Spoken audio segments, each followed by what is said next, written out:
All right, let's fix our shitty fantasy teams with waiver wire week 1 projections. It's time for garbage time.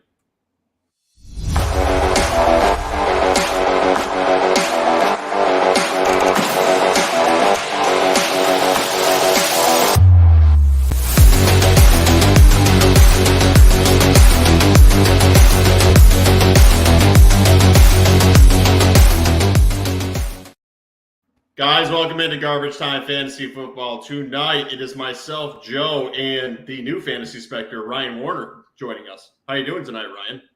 Good. Getting back into the swing of it. School's starting up here, and this past week made things a little crazy. So I'm back.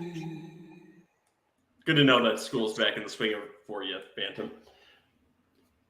Anyway, guys, if you like what you hear on Garbage Time Fantasy Football, make sure to like and subscribe to the show here on YouTube. You can listen to us in audio formats too on Apple, Spotify, Google, Pandora, Amazon, iHeartRadio.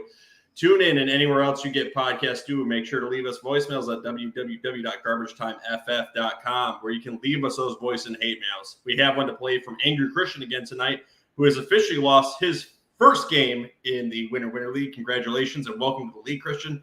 It can be a bitch sometimes. I lost my first week, and I will be hitting the waivers hard tonight. How about you, Ryan? Yes. Yep. I lost as well. Also had Dak in at least 2 of my leads. So this quarterback segment very much so applies to me. They keep changing the timeline, but it seems like best case scenario is going to be 4 weeks. I find it hard to believe he'll be back in 4. But we'll see. We'll see if they rush it or not.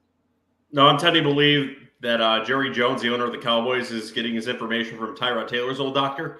Don't do it, Jerry. Just don't do it. We don't want that. No. So, guys, also, if you want to ask us questions potentially on your waivers before Wednesday or Thursday, you can do that at Garbage Time Fantasy Football on Instagram, down in the comments below in this video, or Garbage_Time FF on Twitter, whatever format you like to reach us at. So, Ryan, what would you like to do first, the Christian voicemail or the news? Let's do the news, then we'll hit the voicemail and get the show rolling. Let's do this shit.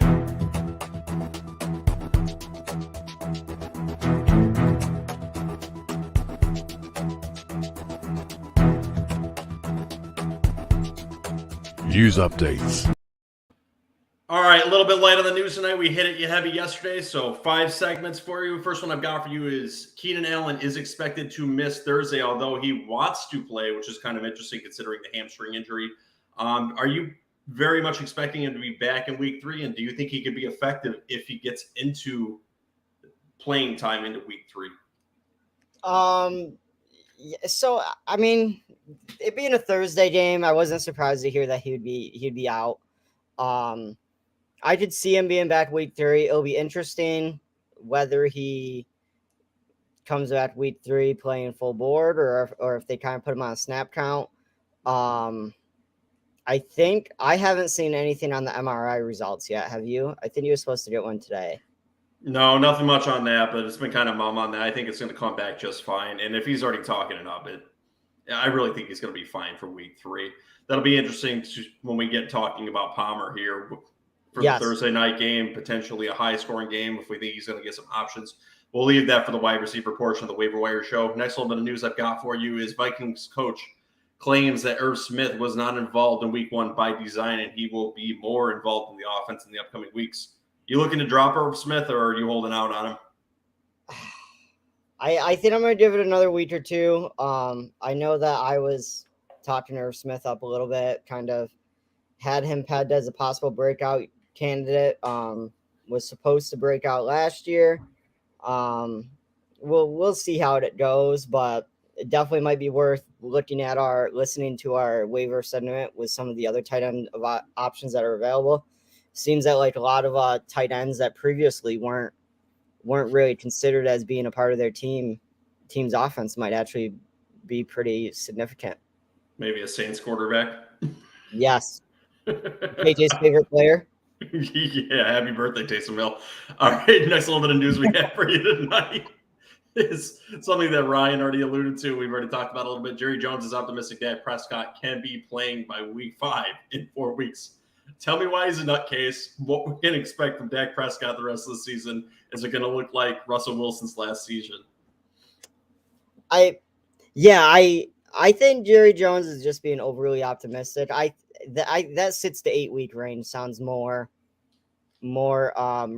reasonable to me. I was surprised to hear though that they have no intention of putting him on IR, which also as a Dak owner is a little bit annoying. That kind of limits what you can do with him on your bench. You can't really slide him into that IR spot to open up a bench spot. Any chance you cut him? I don't think so. I think when you're listening to this quarterback waivers segment, what I'm really looking for is maybe one of these guys that has a later bye. I mean, quite a few of them have week 14 buys. I think I'd feel safe picking up one of those and then trying to hold on to Dak into that, because week 14 you would hope he'd be back into form. Fair enough. Next news segment I've got on here for you. Najee Harris says he's going to be ready for week 2. Do you have any concern for Najee Harris going into week 2? You potentially looking at his backup running back, not going too much into the waivers, or do you expect it's going to be full go for him? And I definitely heard about his usage because of the injury. I definitely think there's reason for some level of concern, because this is the second time he's had issues with that foot between the offseason this year, right? Correct.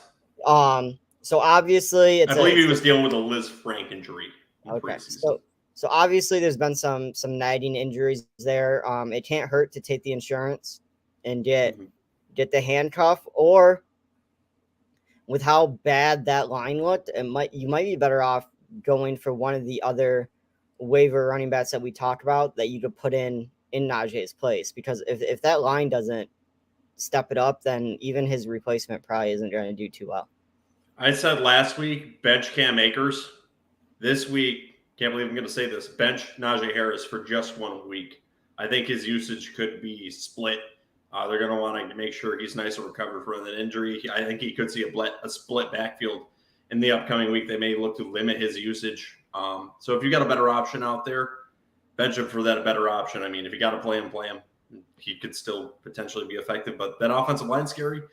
And the injury is a little bit scary. I think it'll still be in for a very good season. He just is a little bit concerning this week. And last little bit of news that we have tonight, Rashad Penny this is more of a coverage of last night's game. Rashad Penny looked good, I think, in last night's win. He got a lot of carry. He got a lot of work in that offense. Jerry Jeudy seems to be the number one wide receiver for the Broncos going forward. Split backfield with Javonte Williams and Melvin Gordon, although Javonte Williams got a lot of the passing work, and Geno Smith seems to have fantasy viability, at least that week. So what's your takeaways from the game, and what can we take out of it for fantasy football? It's very frustrating if you're a Javonte Williams owner, just seeing Melvin Gordon get that work. You got to hope going forward. I think I counted at least 3 times that the Broncos were inside the 5 and just couldn't punch it in. And those were, I think, at least 1 or 2 of those opportunities were given to Melvin Gordon, and at least one other one given to Javonte Williams. So you hope in the upcoming weeks they're able to get those into the end zone, and hopefully they roll with Javonte Williams gets those. But it's definitely frustrating when you have those split backfields and one dominant running back, but then the other one gets all the goods. What the fuck was Nathaniel Hackett doing with that offense? Oh my God, a 64-yard field goal. He said he regrets it after. Is it the last time he makes that mistake? I think so. It just shocks me that with all the coaches on that side, like no one was like, hey, I mean, because now too, they're all analytics guys, right? Like look at what's the completion percentage of a 64-yard field goal? Once a century. Yeah. And so, and it's not like you're up at Mile High where you kick it a little bit further. Maybe that's what maybe they were thinking they were in Denver. I don't know, but it wasn't a good choice. Maybe they're getting the weed up there in Colorado. That's what's going on. Yeah, they got the contact high, I think so. All right, you ready to get into this Christian voicemail? Yeah, me and Ron made it out unscathed. So I'm gonna assume we're not going to tonight. We shall see, because I haven't listened to this yet. You arrogantly said, "Bring it on, Christian," and I'm bringing it. Hey guys, it's your favorite Hackroom fan here. First of all, my hat goes off to JJ for defeating me this past weekend. I unfortunately did not listen to Joe's advice on Friday to sit Akers. Not because I ignore him, but because I didn't have time to listen to another long-ass podcast on a Friday night. Anyways, I can imagine JJ slipping and sliding like Chicago did after their victory on Sunday. Congratulations, JJ. You be the new guy in town. Ron, I'm facing you next week, and I promise a battle. I'll be regrouping this week, and I'll be ready for you by the weekend. Anyways, on to some fantasy football questions. As usual, Glassman himself, Dak Prescott, is out again with another broken bone. Last year, when Dak was out, Elliott and Pollard scored a lot of points for fantasy owners. So, do you guys think that this will be another repeat of last year's scenario? And if so, do you guys think it'll continue when Dak comes back? Or would you suggest trading Pollard on the high when Dak is back? Thoughts? Also, what are your opinions on JJ's favorite NFL player, Taysom Hill? Is he worth the tight end spot? He proved to be a prolific player this past week. Are his stats inflated because of the sucky Falcons? Or is he a must-have or just a must-watch for now? Let me know what you guys think. Christian, out. All right. Hey guys, this is your favorite heckling fan here. Let's turn Christian off here and answer these questions. All right, so we'll start with the Dak Prescott and running back questions. What do you think about Tony Pollard now that Dak Prescott could potentially be out for, and Jerry Jones crazily in 4 weeks, but the more realistic timetable of 6 to 8 weeks? Is this going to hurt or help his numbers? My gut instinct is hurt his numbers. I'm gonna say hurt because all offseason we were hearing about Tony Pollard going to get more involved in the passing game, and that's kind of what was ramping up a lot of the interest in him. You got to assume without Dak Prescott back there that the passing game's not going to be as good. Probably going to see a lot more stuff to Dalton Schultz. It'd probably help Dalton Schultz more than anybody. And I'll be honest, I don't know anything about Cooper Rush. And I heard rumors that they were going to talk to Jimmy G. They were going to start talking around. But then if Jerry Jones is turning around saying Dad's only going to be out 4 weeks, I find it hard to believe that you're going to get Jimmy G to come over just to play for 4 weeks. I'm lukewarm on Tony Pollard for the reason that, listen, I think teams are going to stack the box now. They're not worried about Cooper Rush. CeeDee Lamb is unfortunately going to be greatly devalued at the fantasy stock that you took him at. I don't think he's going to have a bad year because of Cooper Rush playing, but he's going to be more of a wide receiver 2, not that top 3 upside at which you were currently taking him at. Tony Pollard might be helped out in the game scripts where the Cowboys are going to be falling behind a lot in a lot of these games. And it did happen that way in the Halloween game where Cooper Rush did play last year. There was some rumors and issues around Twitter saying that people were considering cutting Tony Pollard. I don't think that's something you should do. I'm still lukewarm on him. I don't really think this changes the outlook for Tony Pollard that much, honestly. In game scripts when they pass, he could get some work. Don't love the Dallas offense. In fact, I hate the Dallas offense now. But everywhere else, you're downgraded across the board, except for Tony Pollard, I really think.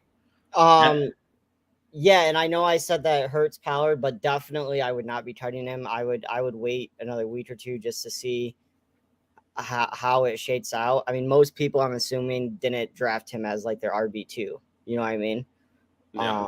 So I would hold on to him just to see what happens. I wouldn't throw him off the boat just yet. No, let's not do that. So we got some heckling fandom coming in here. Adam says, "Yo, good to see you, Adam. Do you have any questions about your waiver wires this upcoming days or what's going on?" And Woody the Badger says, "Should I drop Chris Olave or Melvin Gordon for Julio or Samuel off waivers? Full PPR." Oh, boy. This depends on the format of your team. Julio looked damn good with the Tampa Bay Buccaneers. And Curtis Samuel, my God, where the fuck did he come from? Olave will pick it up, I think, in the second half of the year. If you're desperate and you need points right away, you didn't win early, I think you have to pick up one of these two, Julio or Samuel, over Chris Olave. As for Melvin Gordon, I don't know what your running back situation is, but he got a split backfield. He could be a good running back 3 for you. I would be looking more to potentially move on from Olave for Julio or Samuel. But if you're deep and you're winning, Olave could have a good second half of the year, and the Saints could get him involved.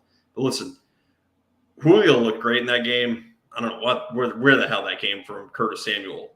Both of them are great options.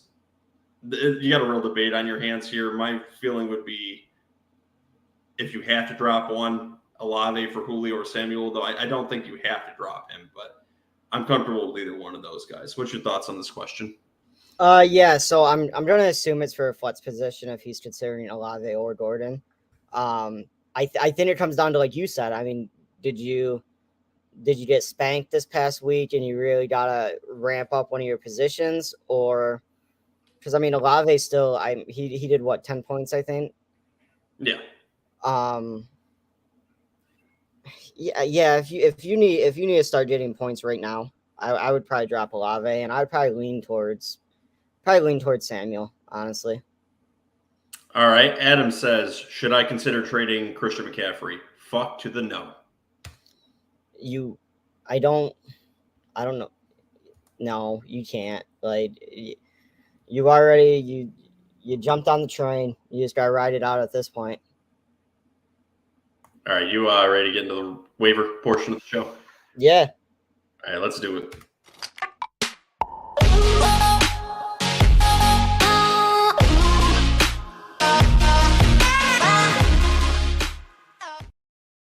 Dealer's choice, Mr. Warner. Which position would you like to cover first? Let's start with quarterback, because that's the one that I'm up shit creek without a paddle on that one. So let's go there. All right, so why don't you start off by telling me how bad you want Carson Wentz? So yeah, for me, out of the list we have, I'll give a little spoiler. The ones I'm torn the most between are Carson Wentz and Jameis Winston. Yeah, you are. Carson Wentz looks really good. Finished QB3 this past week. Has a pretty decent matchup coming up against the Lions, who just gave up 38 points to the Eagles. And he's coming off a 4-touchdown game. So he looks good, and it looks like he's established some rapport with his receivers. And he's showing as, at least the one I looked up, showing as available in about 87% of leagues. So in most of your leagues, he's going to be there to take if you want him. Is he going to break the glass narrative? Yeah, he might. And then just another note, he is one of those guys that I alluded to earlier. If you're a Dak owner that does have that later bye week, I think he's a week 14, I think.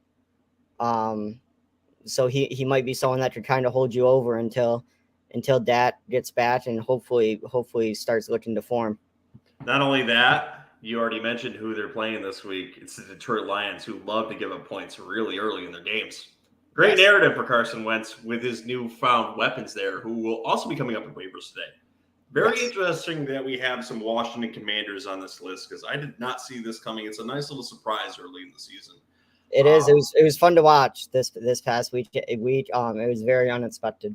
Yeah, he's my number one quarterback add on the week, though. You already alluded to Jameis Winston too. What's your thoughts on him?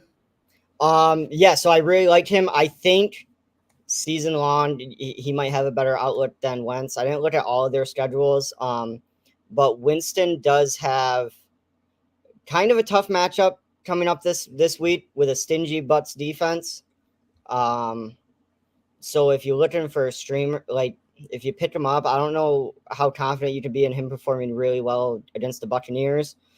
If strictly week 2, I think Carson Wentz will perform better, but I think season long, Jameis Winston, they were letting him air it out. He got hot, has the rushing ability. Obviously, I think he could have a better season. Oh, here's Christian calling us out. Yo, what happened to my second part of my question? Hill, did I tune Ryan out completely? Totally missed it. What was this He's in the waiver portion of the show, Christian. We are holding off on talking about Taysom Hill. We'll get to your boy. We'll get to JJ's favorite player. Yeah, don't worry. Happy birthday, Taysom Hill. All right, so what is your thoughts on Matt Ryan going into this week, who I think didn't surprise a ton of people. Everyone thought he was going to do all right for fantasy football, above 20 points average, and is owned in 18% of leagues. So what's your thoughts? I'm sorry, 43% of leagues. So what's your thoughts on Matt Ryan for the upcoming week? Yeah, so I was actually surprised because I didn't watch that full game. I was surprised to see that he actually performed pretty well because that first half of that game was not good. No. He was not doing well. Finally, but kind of him and Pittman just started making a connection. But he did throw for the second most yards out of quarterbacks this past week, and he has he's another one of our guys with a really good week 2 matchup going up against the Jaguars, who just gave up 300 plus yards and 4 touchdowns to Carson Wentz.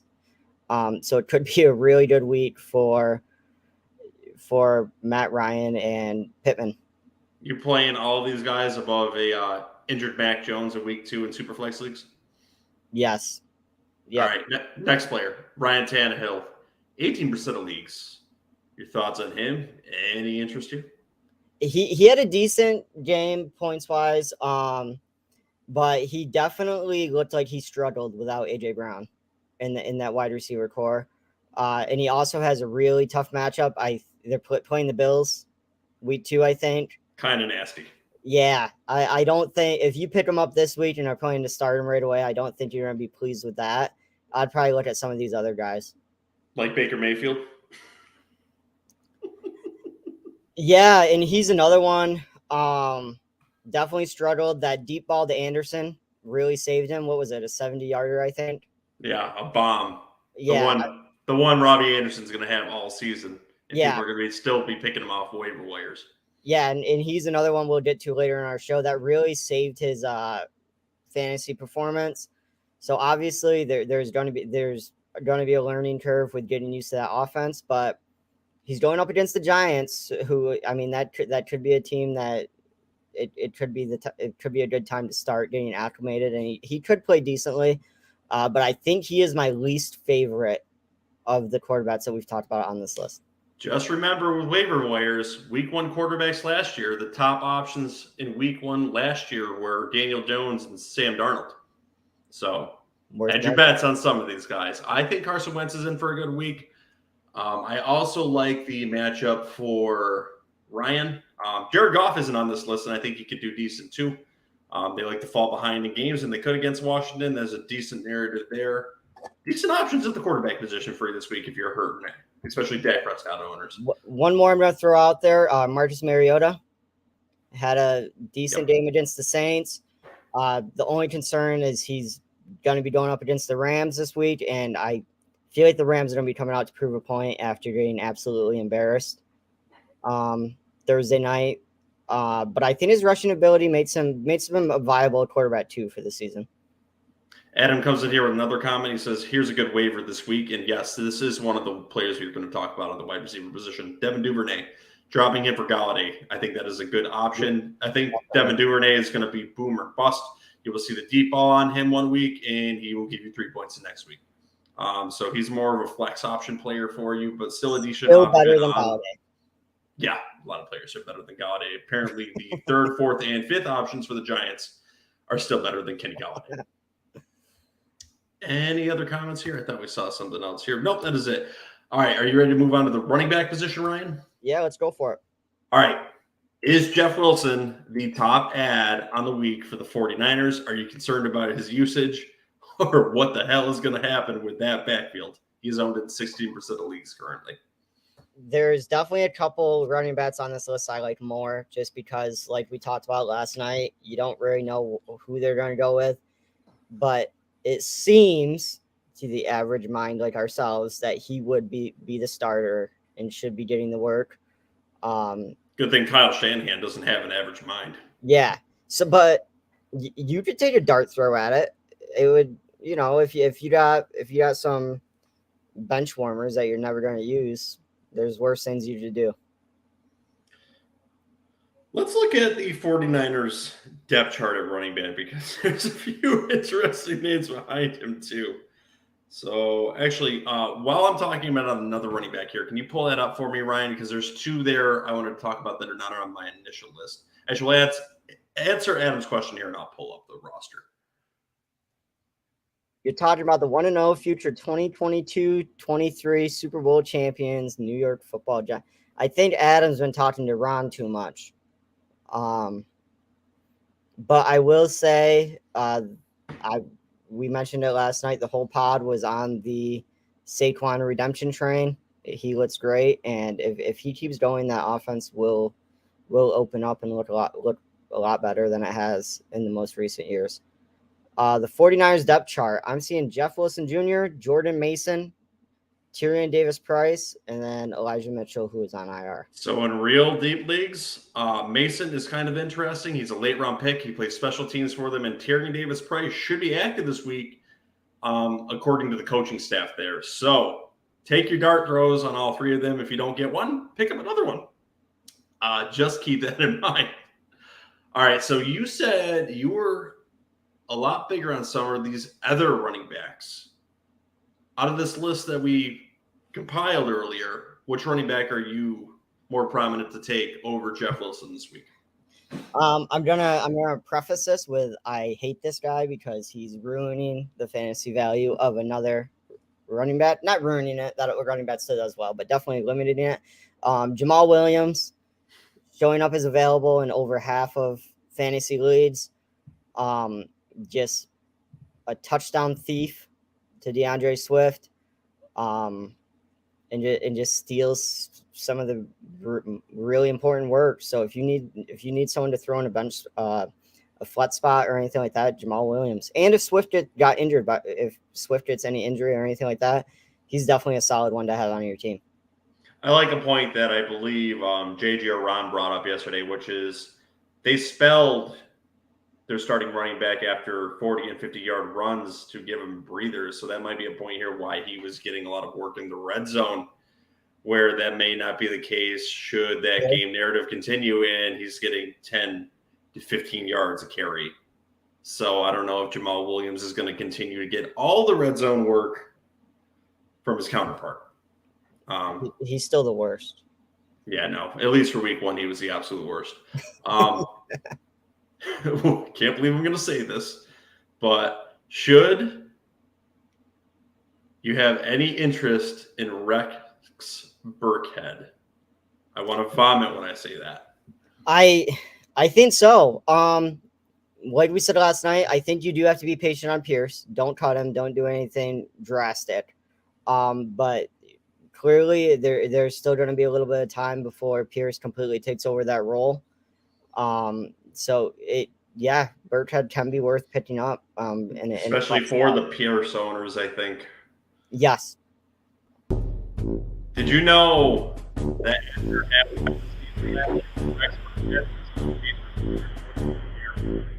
plodding along at a horrible pace? So the volume was there. Well, the production sucked. Yep. Just disgusting. But he's only owned in 13% of your leagues. He's an option if you're hurting at the running back position with some of the outlooks that we saw at the running back position, especially in those tournament kind of leagues. You may be forced to. I'm sorry. Here's a much better option, though. I like Rachaad White for Tampa Bay, owned at 38% of the leagues. Listen, he's a passing down back, and when we saw Leonard Fournette leave the game a little bit banged up, they weren't afraid to put him in there, and he got all the backup work. He's one injury away, I think, from having league-winning upside. He's that Alexander Madison kind of backup, I believe, honestly, for the Tampa Bay Buccaneers. So he's someone I'm pretty interested in the waivers this week. What's your thoughts on Rachaad White? Yeah, I agree. Like you said, he's one injury away. It's not like a Jeff Wilson situation where the starter gets injured and then you got to wonder how they're going to split it among three other guys. You kind of know if Fournette gets injured, it seems like White will be getting most of the work. Look at Mike Davis when CMC got injured. He kind of got everything, I'll say with the injuries to the wide receiver for the Tampa Bay Bucs too, he's got the relevancy in the passing game. He may have flex upside regardless. You may be able to plug him in week to week and get at least a few points if you're really hurting in other positions. So, flex upside with real high upside should there be an injury to Lenny. Yeah, and it was his debut. So to get that playing time and get that exposure in your first game, definitely a good sign. Speaking of good signs in garbage time, Isaiah Pacheco. Are the Chiefs going to be up in a lot of games? And is that going to lead to Isaiah Pacheco in regular season games, not just preseason games, looking pretty good on the field? I mean, all three of their running backs seem to get work in that game. Yeah, it's all going to depend on how frequently we think the Chiefs are going to be up that high. But I will say the Chiefs have some shootouts coming where I don't know if you're going to see that much of a gap between the score. They got the Chargers, then they got the Colts, the Buccaneers, the Raiders, the Bills. So they got some tough ones coming up. But him or one of the Eagles running backs, 3 of which scored touchdowns last week. I'd probably go Miles Sanders over Pacheco, but well, yeah, I mean, I'm not talking about Miles Sanders. Any of the other ones? Then yeah, definitely Pacheco, I think. Yeah. Okay. What's your thoughts on Dontrell Hilliard? Owned in only 7% of leagues, got a slight amount of work behind the Yeti, looked effective. Is he nothing but a cuff you're leaving on the waivers? Maybe look at him later on in the week. What's your thoughts on Hilliard? Yeah, that one was super interesting. Got the 2 touchdown passes that just skyrocketed his fantasy value. Obvious handcuff to Henry. Yep. You know, everyone's talked about that. But it will be interesting to see in the upcoming weeks if they continue to use him in that red zone as a receiver, you know. Because if he starts being a target in the red zone, then obviously that would give you some flex value. Henry owners, I'm saying take him, but if you're not a Henry owner, I'm tempted to say wait a week or two and see what it looks like. All right.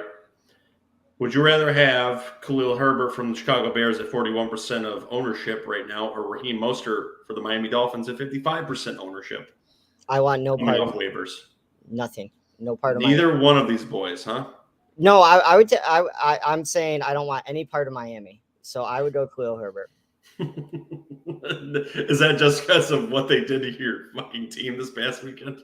Yeah, and what Mostert did to my parlay. So what did he do to your parlay? I think I had him at over a certain number of yards, and what he finished with like 30-something yards or something. So wasn't great. So yeah, I don't want any part of Miami's backfield.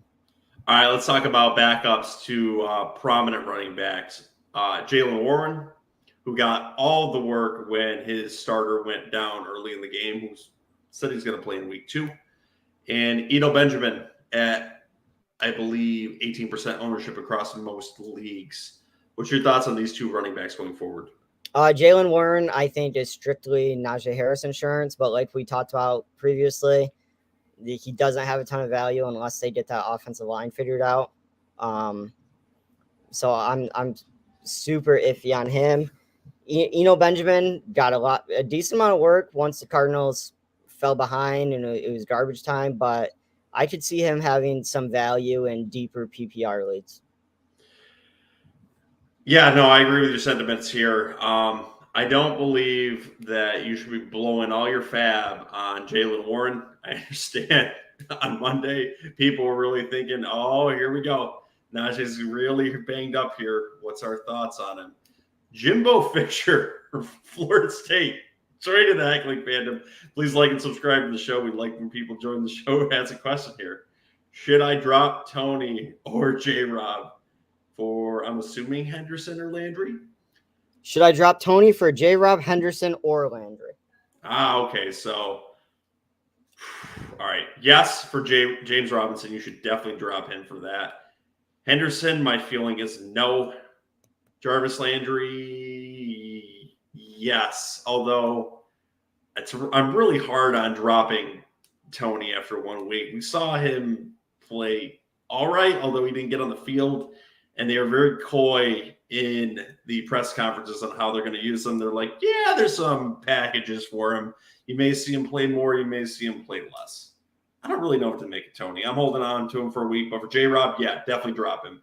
The other 2, pick your flavor. Landry played pretty well last week, but there's some other wide receivers in that core. The Saints could sustain some offense. If you need the points right away, go with Landry. But you won't be hurt, I don't think, sitting on Tony for another week. There'll be other wide receivers out there. What's your thoughts on this, Ryan?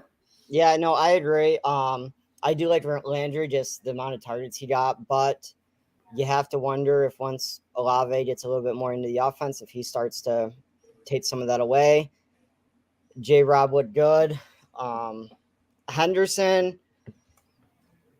you just don't know how long that's gonna last for. But I would hang out with Tony for another week or two to see what happens. All right, another question from the heckling fandom here. Brett Fran. How do you say that last name, Ryan? I don't want to butcher the heckling fandom's last name. Give it to me. Francios. That's what I'm going to go with. All right. 10-team PPR, Lamar Jackson, Eckler, Mixon, Kittle, Keenan Allen, Marquise Hollywood Brown, CeeDee Lamb. I'm so sorry. Deontay Johnson, kind of sorry. Thielen, Hopkins, Bateman, Landry, Damian Harris. How do you feel about this team? Well, you got some decent stuff up here. Lamar Jackson's good. Eckler will see more work. Mixon's all right. Kittle, scary with the injury. Keenan, out for a week, injured. Marquise Hollywood Brown, mildly all right. CD, hurting. Deontay Johnson, Thielen, hurting. Hopkins, 6 weeks out. Bateman, Boomer, bust. Landry's all right. Damian Harris, oh God, the New England backfield. I'm giving this team about a 6 out of 10. What you think's on this, Ryan? I think there's some things that are needing to be improved here. I would be listening to the upcoming segment for the waiver for wide receivers. So it's like you could benefit from maybe fulfilling a flex spot or even getting a different wide receiver to put in there. Because like Joe mentioned, you got Keenan Allen out for a week. CeeDee Lamb's going to be a struggle. You got Hopkins that's going to be out for 6 weeks. So yeah, I'd be looking on your waiver wire at wide receivers. 10-team, depending on how big your rosters are, there should still be some decent amount of stuff available, I would think. Christian in here, I think Adam P may still be on a bender. Please excuse his insolence. Oh, I mean, with Adam, you never know. And Brett says I traded Zeke, Julio, and Lockett for CD, Deontay, and Damian Harris, who was the backup running back for me, and traded Lazard for Thielen straight up. Ooh, that's. Before there's this, there's not a lot of great players on there currently. Yeah, not many of them are looking too good. Yeah, that one might be a wash. Prior to week 1, I would have felt pretty good about it, but not after week 1. I think it's flip a coin on what you want to take there. Neither great options as of right now. All right, you ready to move on to the wide receiver portion of the show? Let's help Brett out a little bit, maybe with his Keenan Allen injury this week. One other running back I threw on the list, we alluded to him a little bit. Darrell Henderson's available in a little over half of football leagues. It's true. It's clearly Akers isn't being used for the Rams for right now, so he might be worth picking up until Akers starts to get some of those carries and has a decent matchup against the Falcons coming up for week 2.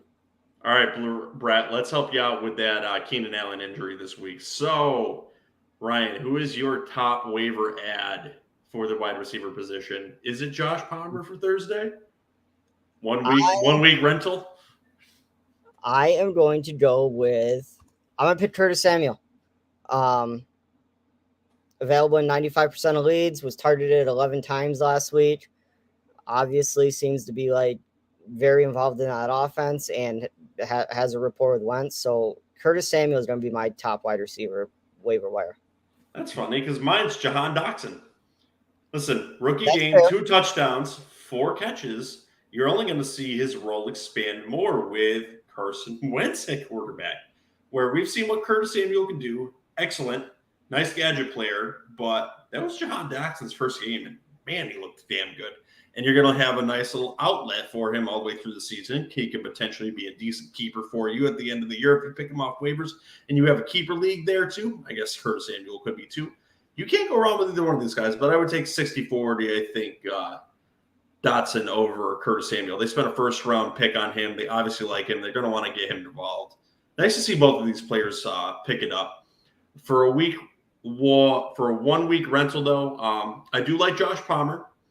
I think it's going to take a little bit longer for him to get involved. Initially, we thought that maybe his counterpart could be out for 3 or 4 weeks. It sounds like he may be back in week 3. So Josh Palmer going up against the Chiefs on a short week and probably a high-scoring game. Could be a shootout. It was kind of a weird game narrative for the Chargers. Last week, I think they're going to come out and play well against the Chiefs. And 21% ownership, I think a lot of people are going to be jumping for him, but also with the Washington wide receivers. Could be a nice fill in there for you and Keenan Allen, and might be nice to actually have him should Keenan be hurt a little bit more. So if he's on your waivers, consider picking him up, Brett. I think it wouldn't be bad to have Josh Palmer on your team, considering you have his counterpart, and it's a high-powered offense. All right, Ryan, what is your thoughts on Greg Dortch of the Arizona Cardinals? Out of nowhere, 10% ownership in most leagues across the board. Props to him. I think he made the most of his opportunity there with Hopkins out and a more injury. I don't think he's going to be relevant down the stretch once that wide receiver room gets back to form. So I like a lot of other guys on this list more for the short term and for the long term. Give me another name you like better on this list. Another name I like better. I will go with. Let's see, who do we got? I'm going to take Jarvis Landry. Mentioned him a little bit. They had a solid number of targets. I think that reflects a pretty decent floor in PPR leads. Winston has shown to be able to get hot when things get rolling. Chris Olave might end up stealing some of that once he gets more ingrained in the offense, but I like Jarvis Landry more.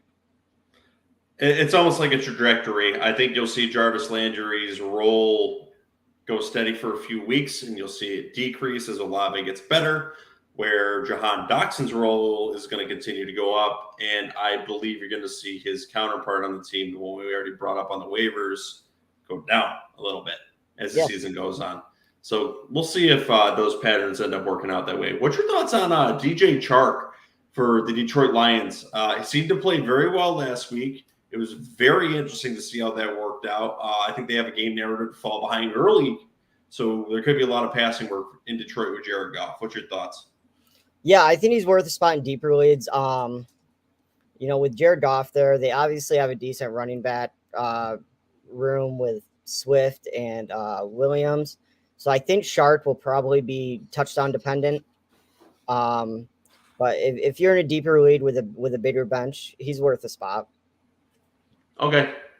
Is Kyle Phillips for the Tennessee Titans going under the radar? It seemed like he got decent usage in that Tennessee game. He is currently only owned in 1% of these games, was getting a little bit of noise in preseason, but took advantage of the routes that he was running and looks all right for fantasy football. So what's your thoughts on a deeper sleeper here, Kyle Phillips for the Tennessee Titans? Like you mentioned, was outsnapped by Woods and Westbrook, but actually ended up being Ryan Tannehill's, was tied for the most targeted option. I think that's going to slip away. I think Woods is going to pick it up and start getting that rapport. So out of this list of wide receivers we have, I don't think I'm looking at him a ton, unless you have a super deep lead with really big benches. I think I actually like him a lot. I'll be taking some shots on him. I think out of the slot, he could do pretty good for that team. All right, Donovan Peoples-Jones, 4% ownership of the Cleveland Browns, and did better than Amari Cooper this last week. Is there something here, or is this just his one good game a year and goes into oblivion? No, I could see Flett's value. He's the wide receiver 2 in that offense. We saw nothing out of Amari Cooper this past week. It's worth looking at, but I like a lot of these other guys more. I like Jahan Dotson more. I like Curtis Samuel more. I like Jarvis Landry more. But it's worth a look. All right, and the last two on this list, Robbie with the bomb last week, Corey Davis, the number 1 option for the Jets. Garrett Wilson's also up there at 21% ownership, and Ben Skowronek for the Rams at 1%. Do we have any interest in any of these last four on my part of the list? Ben Scrollinet. I'm gonna say no. He's the wide receiver 3 until Van Jefferson gets back. Once Van Jefferson gets back, I think that's it. I think that's over. Mm-hmm. Corey Davis, he was the Jets wide receiver 1 this past week. Gross. Yeah, it's worth looking at if that trend continues. Gross. Garrett Wilson, rookie debut, 50 yards, second in targets behind Corey Davis. It might be kind of another situation that you were alluding to with Curtis Samuel and Jahan Dotson. Do we see Garrett Wilson's start to go up and the other wide receivers go down? So that would definitely be something worth monitoring. I almost think I would take Garrett Wilson over Corey Davis. What are your thoughts? I agree with that 100%. Corey Davis is a flash in the pan kind of wide receiver. I don't even see him being on the Jets roster next year. Okay. I hope I'm wrong, but it's just kind of the feel that Corey Davis gives.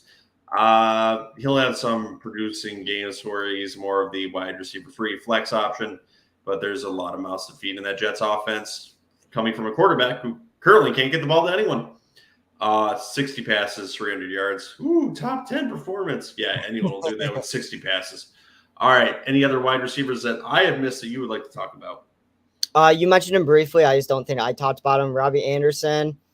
A lot of his fantasy value came from that 70-yard touchdown pass, but he did lead the team in yards and targets. So it looks like he's Baker's favorite for the time being. So I'd monitor that. And then DeAndre Carter, another Charger. If Keenan Allen misses significant time, we know he's out for week 1. He's out for week 2. Might miss week 3. Might play. If you missed out on Mike Williams or if you miss out on Palmer on the waivers, it might be worth circling back and checking out DeAndre Carter, depending on what your team looks like. All right, and every day on Garbage Time Fantasy Football is a happy birthday to Taysom Hill. So let's talk about the tight ends and talk about Christian's new favorite player, Taysom Hill. 12% ownership. I'm glad you and JJ now have something in common over new favorite players. What is your thoughts on potentially playing Taysom Hill if you're struggling at the waiver wire at the tight end position? Is he someone that may not give you solid production, but hey, if your tight end sucks ass anyway and may give you the goose egg, take a shot at Taysom Hill? Yeah, I think Taysom Hill is worth rostering solely because the Saints appear to be committed to get him involved somehow, some way.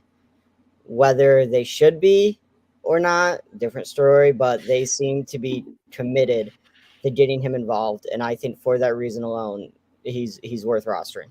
What blackmail does he have on the Saints owner? It must be something good. Right? Like, good for him. I know, right? Here is my opinion, the number 1 waiver ad on the week, and it's because he's in a high-powered offense, showed out in a strange game strip. He's young. He's still coming into his own. Gerald Everett at 27% ownership. If you're struggling at the tight end position, he's my favorite option on the week for the waivers. There's an argument, I think, for Higbee here, too, based on game strips. Got a lot of targets last week. But what's your thoughts on the other Los Angeles tight end, Gerald Everett? So Gerald Everett, I do really like him, especially if you're thin at the tight end position. He's another one that should benefit significantly from any extended Keenan Allen absence. But even when Keenan Allen comes back, he's in a high-powered offense. They should be in the red zone a lot. So he's definitely worth a look. Okay, with the concussion injury to T. Higgins, are you a big fan of Hayden Hurst for the Cincinnati Bengals at a 10% ownership? Their offense was a little bit strange. It was odd to see.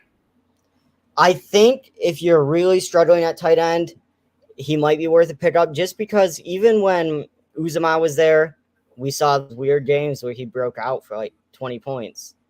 And there's no reason that you can't see the same from Hayden Hurst. And then Tyler Higbee, you mentioned him briefly. I'm actually not super interested in Higbee. Don't want to go down that rabbit hole again, like we were all on him last year? Well, he had a target share of 27% and just didn't do much with it. And once Van Jefferson comes back and Robinson gets on the same page with Stafford, maybe starts waking up earlier and going to breakfast. I don't know. That's what he obviously needs to do. But once that happens, I see that target share going way down, and I'm not big on Hidby. I'm a little bit more privy to him than I think you are. I like the target share. You don't need a ton of targets. You only simply need a touchdown. And 28% of the targets last week, strange game narrative. It seems that his quarterback trusts him.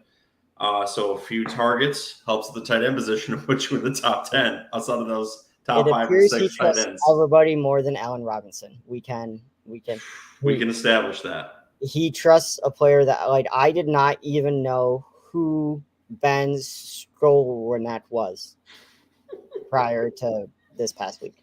Look for the Rams to bounce back this week. I think they will. Yes. All right. Do we have any love for guys at almost 0% ownership, Kyle Grayson or Jahan Dotson for the Saints? Jahan Johnson, I'm saying no. I just think it's too stable. I would monitor it. He led pass catchers and offensive snaps, but I just don't trust it really. Kylan Grayson though, I am interested in. Played more snaps than Cots this past week. Tied the team for second in targets. It could be an indication that he might end up emerging as the tight end on the team. So definitely might be worth looking at. Colts don't like Cox? I guess not. Guess they don't like him at all. That's very interesting. Any other tight ends that you needed to cover for the waiver show, Ryan, that I did not bring up? Nope. We hit them all. That is freaking awesome. Guys, if you like what you hear on Garbage Time Fantasy Football, please like and subscribe to the show. We have videos probably coming out 3 times a week, the preview, the waiver, and the recap shows every damn week. Make sure to leave us voicemails at www.garbagetimeff.com. You can scream at us like Christian does every single episode, and we will answer them live on the show. We will answer your comments live on the show as we did for the Heckling Fandom tonight, too. If you're not watching this live and want to leave comments on YouTube, feel free to do that. You can also reach us on Instagram at Garbage Time Fantasy Football, on Twitter at Garbage_TimeFF. Again, you can listen to us in audio format on Apple, Spotify, Google, Pandora, Amazon, iHeartRadio, TuneIn, and anywhere else you get podcasts. Ryan, anything you want to say to the Heckling Fandom before we get out of here? Nope, you crushed it. All right, guys. Tomorrow, I believe it will be JJ and Ron doing the preview show. Ron's going to have a new format for you. We'll see how that goes. We're trying to shorten them a little bit so you guys aren't watching us for a freaking hour and a half, as Christian alluded to. And if JJ writes me an apology, I will put it in as a voicemail so that JJ and Ron can make fun of it, because I owe that to the Heckling Fandom because I made a shitty prediction last week. Have a good week, guys.